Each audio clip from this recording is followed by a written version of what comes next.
जी बिल्कुल, आज और न्यूज़ की टीम ज़िला भावनगर के DHQ में मौजूद है और आज यंग डॉक्टरों ने हड़ताल की हुई है और वही यंग डॉक्टर मेरे साथ मौजूद है। उनसे जानते हैं भी हड़ताल क्यों की हुई है, क्या वजह है। जी अस्सलाम वालेकुम जी। जी वालेकुम अस्सलाम। जी आज आपने हड़ताल की हुई है, पूरे भावनगर में बहुत बड़ी हड़ताल है और ये क्या वजह है, क्यों की हुई है। जी हम लोगों के जो इधर मेडिकल सुपरिटेंडेंट हैं MS साहब हैं, उनका रवैया हमारे साथ इंतहाई घटिया रवैया है। उनकी ज़ुबान इतनी गंदी है, वो जब भी उनके साथ कोई बात करने के लिए जाओ, कोई अपने मसले मसाइल उनके सामने अगर पेश करें तो वो आगे से हमें गालियों में जवाब देते हैं।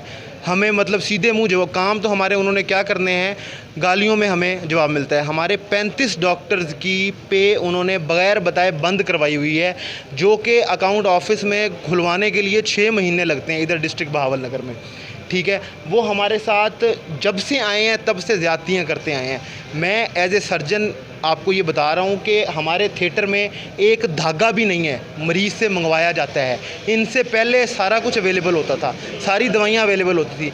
आप इनका रिकॉर्ड निकाल लें, रिकॉर्ड निकाल के हमें ये बताएं कि इन्होंने क्या मरीज़ों की फ़लाह के लिए, डॉक्टरों की फ़लाह के लिए काम किया है। उल्टा इन्होंने नुकसान किया है डॉक्टरों का भी और मरीज़ों का भी। अब कुछ दिन पहले हमारे ये डॉक्टर हजरात उनसे अपनी पे के लिए साइन करवाने गए हैं, उन्होंने इनको गालियाँ निकाल के बाहर निकाला है, अपने गार्ड्स को बुलाया है, इनको जो है वो मारा है, इनका हाथ भी ज़ख्मी हुआ है और इनको निकाल दिया। इन पे तशद्दुद किया गया, बजाय इसके कि मसले को हल करें, उन्होंने इन पे तशद्दुद किया। सर अगर ऑपरेशन थिएटर में अगर ये चीज़ें अलाउ नहीं है, अगर आज आप इधर आके बता रहे हैं क्योंकि डॉक्टरों के खिलाफ जब उन्होंने बदअखलाक़ी की या जिस तरह किया, तो आपने पहले आवाज़ क्यों नहीं उठाई या आवाम के लिए क्यों नहीं मसीहा बने। इन रिटर्न हम लोगों के पास एप्लीकेशन मौजूद हैं, सारा रिकॉर्ड मौजूद है। बार बार एप्लीकेशन देते रहे हैं कि सर ये चीज़ नहीं है, अब ये चीज़ नहीं है, अब ये चीज़ नहीं आ रही थिएटर में। ठीक है, वो सारा हमारे पास रिकॉर्ड मौजूद है। वो हम अहकाम बाला को अगर दिखाना पड़ा तो हम दिखाएंगे भी। इसमें हमारी कोई नेगलिजेंस नहीं है, हमने हर चीज़ इनको साथ साथ बताते गए हैं। ये कहते हैं हमारे पास बजट ही नहीं है, इनका यही जवाब होता है हमारे पास बजट नहीं है। आ जाएंगी जी, आ जाएंगी, चीज़ें आ जाएंगी। तो अब जो है ना, ये किस वजह से आपने सारे यंग डॉक्टर्स जो हैं वो हड़ताल पे बैठे हैं, ये क्या वजह क्या बनी। अब क्या आप पूरे पाकिस्तान को क्या मैसेज देना चाह रहे हैं। आपको वज़ीर आज़म साहब भी देख रहे हैं, आपको वज़ीर आला साहब भी दे रहे हैं, आपके पास जो सेक्रेटरी हेल्थ है वो भी आपको देख रहे हैं। हमारी यहाँ इकट्ठे होने की वजह सिर्फ़ एक ही है, वो ये है कि ये MS की बद अखलाक़ी और बद किरदारी की वजह से जो हम आज तक बर्दाश्त करते आए हैं वो हम मज़ीद बर्दाश्त नहीं करेंगे। MS को फ़ौरन से पहले सरेंडर किया जाए ताकि हम सुकून से अपने मरीज़ों का अपना काम सर अंजाम दे सकें। नहीं तो उन्होंने बद अखलाक़ी की तो उसके ख़िलाफ़ कोई आपने क्या इक़दाम उठाया, कोई वाला काम को। हमने जी दरख्वास्तें भी दी हैं, जो है हमने अपने मैसेजेस भी पहुंचाए हैं, वीडियोस में CO साहब से एक मीटिंग भी की है, हमने सब कुछ किया है, लेकिन हमारे पे उसके बावजूद हमारे पे झूठी FIR करवाई गई है। ऑन न्यूज़ की टीम जो है ना उनकी भी आवाज़ बनी है और उनका कहना यही है भी इन्होंने हमारे दफ्तर में आके मेरे ऊपर जो है ना कातलाना हमला किया है और ये सब लोग आए हैं तो मैंने इनके ख़िलाफ़ जो FIR करवाई। इसमें क्या कोई हकीकत है। जी इसमें आप ख़ुद समझदार हैं, एक MS साहब हैं, उनके साथ 50 सिक्योरिटी गार्ड बाहर खड़े हुए हैं। उन 50 सिक्योरिटी गार्ड की मौजूदगी में 2 डॉक्टर जो कि जिनको पता ही नहीं है कि लड़ाई भी कोई चीज़ होती है, वो जाके उनको कैसे मतलब लड़ सकते हैं उनके साथ। किन किन के खिलाफ़ FIR हुई है। जी ये हमारे 3 डॉक्टर साहब मौजूद हैं, इनके खिलाफ़ FIR हुई है। कितने लोगों के खिलाफ FIR। 5 लोग हैं, टोटल 5 लोग हैं जिनके। जी आप बताएं, आप उधर थे जब इस तरह का मामला बना था तो आप क्या। मैं खुद मौके पर मौजूद था, मेरी सैलरी बंद नहीं हुई, मैं अपने कुलीग्स के साथ गया हूँ। हमने रिक्वेस्ट की है एक दफ़ा, लेकिन उन्होंने बदतमीज़ी की है, गाली गलोच शुरू की है। हमने कहा सर आप हमारी बात तो सुने, अब दफ़ा हो जाएं, यहाँ से निकल जाएं, आप हरामी हैं, हरामखोर हैं, इस तरह की मतलब लैंग्वेज यूज़ करते रहे। मैंने दूसरी दफ़ा रिक्वेस्ट की है, तीसरी दफ़ा रिक्वेस्ट की है, फिर उन्होंने अपने गार्ड्स को बुलाया और मुझे ना मतलब थ्रेट टू लाइफ मतलब कहता है कि मैं आपको मतलब शूट करवा दूंगा अगर आप यहाँ से ना निकले तो। मतलब इस तरह की वो बातें करते रहे हैं। तो इतने टाइम में मतलब वो बाकी लोग बात सुन के, शोर शराबा सुन के बाकी लोग आए हैं, उन्होंने मेरी जान बचाई है। उन्होंने मुझे मारने की भी कोशिश की है, मतलब मुझे तशद्दुद का निशाना भी बनाने की कोशिश की। ये MS ने खुद की है या MS ने खुद MS के कहने पर जो उनके गार्ड्स हैं ना उन्होंने की है। जी, आपके खिलाफ भी FIR हुई है? जी बिस्मिल्लाहिर्रहमानिर्रहीम। पहले तो मैं बांगे दोल कहता हूँ कि मैंने एक बहुत गलत काम किया। शायद मैंने अगर इनको MS साहब को इस सिचुएशन से डॉक्टर साहब को बचाया है, वहाँ से निकाल के लेके गया हूँ, तशद्दुद से बचाया है, और इसका खमियाजा मुझे भुगतना पड़ रहा है कि मेरे ऊपर उन्होंने FIR दी है। लेकिन मैं आज, मुझे अगर सिर्फ 2-3 मिनट दे, मैं सबको बताना चाहता हूँ कि ये FIR किसकी माँ पे करवाई गई है और किसने की है और कौन से पॉलिटिकल लोग इसमें इन्वॉल्व हैं। और एक अस्पताल का जिसकी CCTV फुटेज में शक्ल आती है, ऐसे चोर को जब हम FIR करवाने थाने जाते हैं तो ये MS साहब उसको छुड़वा के ले जाते हैं, जो रिकॉर्ड में मौजूद है।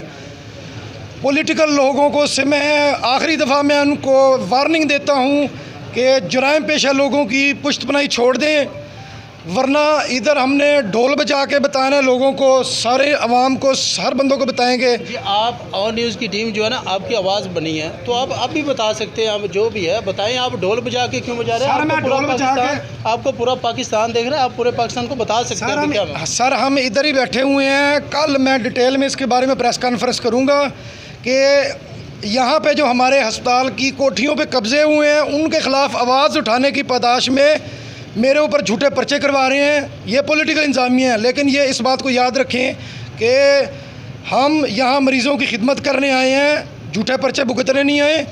और जो बंदा इसमें गलत पॉलिटिकल इंटरफेरेंस करेगा पर्चे करवाने के लिए, या हमें निशानी इबरत बनाने की कोशिश करेगा, वो ख़ुद निशानी इबरत बन जाएगा। वो इस बात को सुन ले, मैं नाम नहीं ले रहा, लेकिन आप लोग समझ लें इस बात को कि जो मरीज़ों के और डॉक्टरों के हकूक़ में कोई टांग अड़ाएगा, उसको हम डॉक्टर कम्युनिटी, पैरामेडिक्स, अस्पताल के एम्प्लाई, अब हम एक हैं, हम उसको कभी स्पेयर नहीं करेंगे। और ऐसे गुंडे बदमाश MS, आप फुटेज निकलवा के देखें, आप अपने तौर पे इंक्वायरी करवा के देखें, अगर लड़ाई के वक्त में मौजूद भी हूँ तो। लेकिन इन्होंने हमारा, ये शायद ज़िला बहावलनगर इतना दूर दराज है कि जहाँ से गाड़ी भी 5 घंटे में पहुँचती है, हमारी आवाज़ पहुँचने में 5 दिन लगेंगे। लेकिन अगर मुझे लाहौर, इस्लामाबाद जहाँ जाना पड़ा, मैं इन लोगों को एक्सपोज करूँगा और मैं ये बताऊँगा कि कौन कौन से नुमाइंदे बैठ के इधर क्या कर रहे हैं और अस्पतालों में करप्शन करने वालों की वो किस तरीके से फेवर कर रहे हैं। ये इंशाल्लाह ताला कल बात होगी। जी, आपके ऊपर भी FIR? जी, हम तो बड़े सुकून से उनके पास गए थे कि हमारी वो बात सुन लें, क्योंकि सैलरी स्टॉपेज की कोई वैलिड रीज़न होती है और उससे पहले कोई इंक्वायरी या कोई एक्सप्लेनेशन निकाली जाती है। लेकिन इस हमें बताए बगैर उन्होंने हमारे 2 पुलिस की सैलरी स्टॉपेज का लेटर निकाला। लेकिन जैसे ही हम अंदर दाखिल हुए तो उन्होंने जो है ना, बगैर हमसे कुछ पूछे कि किस मसले के लिए आए, उन्होंने कहा कि हमने आप लोगों का मसला सुनना ही नहीं है, निकलो हमारे दफ्तर से। उसके बाद उन्होंने गार्ड्स को बुलवाया और हमारे एक डॉक्टर नईम जो है, उन पर तशद्दुद भी हुआ है, उनका जो है ना हाथ भी ज़ख्मी हुआ है। उनका यही कहना है, जिन लोगों के ख़िलाफ़ हमने FIR करवाई है ना, अब ऑन न्यूज़ की टीम, उनका भी अभी मैंने इंटरव्यू लेके बाहर आया हूँ, जो जिन के लोगों के ख़िलाफ़ FIR हुई है, एक तो अपनी ड्यूटी नहीं करते, एक तो बायोमेट्रिक इनका निकलवा के देख लें भी, कोई भी जो है ना अपनी ड्यूटी पे जो है ना नहीं आता, और हम ड्यूटी का नाम लेते हैं तो उन्होंने मेरे ऊपर जो है ना कातलाना हमला किया है। इसलिए मैंने एक FIR करवाई है और सब लोगों को पता है, CCTV कैमरे को भी। बायोमेट्रिक का जहाँ तक ताल्लुक़ है, वो हम एनेस्थीसिया डिपार्टमेंट से है, तो हमारी लिमिटेड स्ट्रेंथ है, सिर्फ 6 लोग हैं हम लोग, और हमारे पूरे डिस्ट्रिक्ट में 4 THQ हैं और 1 DHQ है। तो हमारे सेक्रेटरीट की तरफ से हम ऑर्डर है कि हमने THQ पे भी 2 दिन हफ्ते में देने हैं, यानी 2 डेज़ पर वीक जो है ना, हम हर THQ में जाना होता है। 4 THQs में जाना होता है हर हफ्ते में। तो इस वजह से अगर हम कुछ दिन यहाँ ड्यूटी करते हैं और 2 दिन हमने हर THQ में भी देने होते हैं, उस वजह से बायोमेट्रिक अटेंडेंस अगर हम यहाँ लगाते हैं तो उसके बाद अगर हम THQ जाते हैं तो वो ऑटोमेटिकली एब्सेंट जो है ना, वो यहाँ की आएगी। उस वजह से ये मसले मसाइल बढ़ जाने थे। इस वजह से ये क्लियर हुआ था सेक्रेटरीट की तरफ से CO के पास भी कि इनकी बायोमेट्रिक नहीं करनी, इनकी अटेंडेंस रजिस्टर पे सारी रजिस्ट्री अटेंडेंस होनी। जी, आपका क्या नाम है? मेरा नाम अरसलान। जी, आप इधर क्या है? Medical officer. तो आपके ऊपर FIR हुई है, इसके FIR के मतलब आप क्या कहते हैं? ये FIR बेसिकली बेबुनियाद है, क्योंकि हम यहाँ काम करने के लिए आते हैं और हम यहाँ काम कर रहे थे। अगर हम काम ना करते तो यहाँ ऑपरेशन थिएटर कब के बंद हो चुके होते। हमारे आने से पहले बहावलनगर डिस्ट्रिक्ट के अंदर कोई ऑपरेशन नहीं होते थे और THQs के अंदर कंसल्टेंट सर्जन गायनेकोलॉजिस्ट होने के बावजूद यहाँ सर्जरियाँ नहीं होती थी। हम लोगों ने हेल्थ मिनिस्टर के कहने पे आज से तकरीबन 1.5 साल पहले उनकी वीडियो कॉल के मुताबिक कम होने के बावजूद, हमारे ड्यूटी आवर्स से ज़्यादा ड्यूटी होने के बावजूद कोऑपरेट किया गवर्नमेंट के साथ और हमने ड्यूटियाँ की और थिएटर चलाए। इसका ये सिला मिला है हमें कि हमें जलील किया जा रहा है। और ये एफआईआर झूठी है या इसमें क्या बिल्कुल झूठी है। अगर हम अपनी ये एफआईआर झूठी है? बिल्कुल झूठी है ये एफआईआर झूठी है? 100% झूठी है सर। हमें क्या पता था, हम तो रिक्वेस्ट करने गए हैं कि हमारे मामलात ख़त्म करें, हमारे मामलात ख़त्म करें और हम काम करने जाएं। तो लेकिन उसका नतीजा ये है कि हमारे मतलब बात सुनने की बजाय हमारे साथ बदतमीज़ी की जा रही है और हमें गालियाँ निकाली जा रही हैं। हर बंदे की इज़्ज़त नफ्स है। हम मतलब डॉक्टर हैं, एक डॉक्टर ना भी हो, हर इंसान की एक सेल्फ़ रिस्पेक्ट है। कम अज़ कम अगर काम उसने नहीं भी करना, काम ना करे, लेकिन कम अज़ कम एक तहज़ीब के दायरे में रह के एक बात तो करे ना। एक जी नाज़रीन, ये प्रोग्राम को आगे बढ़ाते हुए एक आदमी और भी है जिसके ऊपर एक एफआईआर जो एमएस साहब ने करवाई है, वो भी मैं उसका भी इंटरव्यू लेना है और वो मेरे सामने है। जी, आपके ऊपर भी एफआईआर है? हाँ जी, मेरे पे भी हुई है। मेरे पे इन्होंने ये लगाया है। इसमें क्या हकीकत क्या है? हकीकत वही है जो इन्होंने बताई है। हम बड़े अंदर गए हैं और उन्होंने बहुत ही गलत लैंग्वेज यूज़ की है और हमें कहा कि बाहर निकल जाओ। बात भी नहीं सुनी। हमने बड़ी रिक्वेस्ट की कि प्लीज़ सर हमारी एक दफ़ा बात सुन लें। उन्होंने कहा नहीं, दफ़ा हो जाओ। साथ सिक्योरिटी गार्ड को बुला लिया और वहाँ पे तकम तको कागज़ में बाहर निकालने की कोशिश की उन्होंने। तो आप क्या बताना चाहते हैं पूरे पाकिस्तान को भी आपके खिलाफ पूरी ये एफआईआर बिल्कुल झूठी है। हमें बिल्कुल बेमकसद उन्होंने हमें इस चीज़ में इन्वॉल्व किया है और हम अपनी ड्यूटियाँ कर रहे हैं और हमें सिर्फ इंसाफ चाहिए।